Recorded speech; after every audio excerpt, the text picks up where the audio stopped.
नया साल, नई शुरुआत की उम्मीदें, लेकिन राजधानी दिल्ली में साल के दूसरे ही दिन गोलियों की तड़तड़ाहट ने दहशत फैला दी।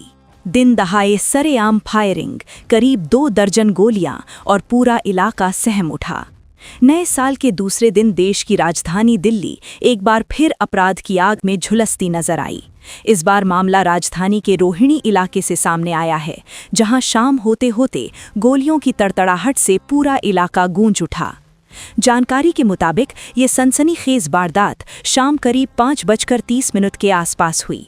रोहिणी जिले के अंतर्गत बेगमपुर थाना क्षेत्र के रोहिणी सेक्टर 24 में बाइक पर सवार 3 अज्ञात हमलावर पहुंचे। इन हमलावरों ने एक प्रॉपर्टी डीलर कारोबारी के घर के नीचे खड़ी इनोवा कार को निशाना बनाते हुए ताबड़तोड़ फायरिंग शुरू कर दी। बताया जा रहा है कि हमलावरों ने करीब 2 दर्जन से ज्यादा राउंड फायर किए। गनीमत ये रही कि इस अंधाधुंध फायरिंग में कोई भी व्यक्ति गोली का शिकार नहीं हुआ, लेकिन जिस तरह से पूरी कॉलोनी के बीचों बीच इस वारदात को अंजाम दिया गया, उसने स्थानीय लोगों को डर और दहशत में डाल दिया। रोहिणी जिले के डीसीपी राजीव रंजन ने घटना की पुष्टि करते हुए बताया कि जिस कारोबारी के घर पर फायरिंग हुई, उसे बीते कई दिनों से एक नामचीन आपराधिक गैंग की ओर से लगातार धमकियां मिल रही थीं। इसी धमकी के एंगल को ध्यान में रखते हुए पुलिस पहले से जांच कर रही थी, लेकिन इसी बीच ये वारदात हो गई। आज शाम 5:23 बजे बेगमपुर थाने में पीसीआर कॉल आई, जिसमें एक पर्टिकुलर प्लेस सेक्टर 24 रोहिणी में फायरिंग होने की कॉल आई। तो मौके पे लोकल पुलिस पहुंची और वहां पे एक खड़ी पे फायरिंग हुई थी। तो ये पता चला कि यहाँ पे एक बिजनेसमैन है, उनको पहले थ्रेट आया था, जो पहले उन्होंने पुलिस से शेयर नहीं किया था इस घटना के पहले। तो उन्हीं को टारगेट करके उनको डराने के लिए फायरिंग की गई थी और इस मसले में हमने एक्सटॉर्शन का केस दर्ज कर दिया है, एक्सटॉर्शन और फायरिंग का, और इन्वेस्टिगेट कर रहे हैं। डीसीपी के मुताबिक फायरिंग के बाद तीनों हमलावर मौके से फरार हो गए।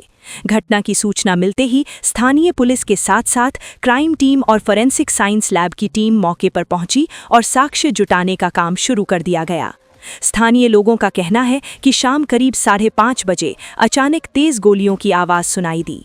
जब लोग घरों से बाहर निकले तो देखा कि 2 से 3 युवक कॉलोनी के बीचों बीच खड़े होकर गाड़ियों पर ताबड़तोड़ फायरिंग कर रहे थे। कुछ ही पलों में हमलावर बाइक पर सवार होकर फरार हो गए, लेकिन उनके जाने के बाद इलाके में दहशत का माहौल बन गया। फिलहाल घटनास्थल से खोखे बरामद किए गए हैं और आसपास लगे सीसीटीवी कैमरों की फुटेज खंगाली जा रही है, ताकि आरोपियों की पहचान कर उन्हें जल्द से जल्द गिरफ्तार किया जा सके। पुलिस इस मामले में रंगदारी, आपराधिक गैंग और पुरानी रंजिश जैसे सभी पहलुओं से जांच कर रही है, लेकिन इस पूरी वारदात ने एक बार फिर राजधानी दिल्ली की कानून व्यवस्था पर गंभीर सवाल खड़े कर दिए हैं। नए साल के आगाज के साथ ही जिस तरह से दिल्ली में लगातार हत्याएं, चाकूबाजी और अब सरेआम फायरिंग की घटनाएं सामने आ रही हैं, वो ये दिखाने के लिए काफ़ी हैं कि अपराधियों के हौसले कितने बुलंद हैं। दिन दहाड़े गोलियां चलना ये साफ संकेत देता है कि अपराधियों को न तो कानून का डर है और न ही पुलिस का कोई खौफ।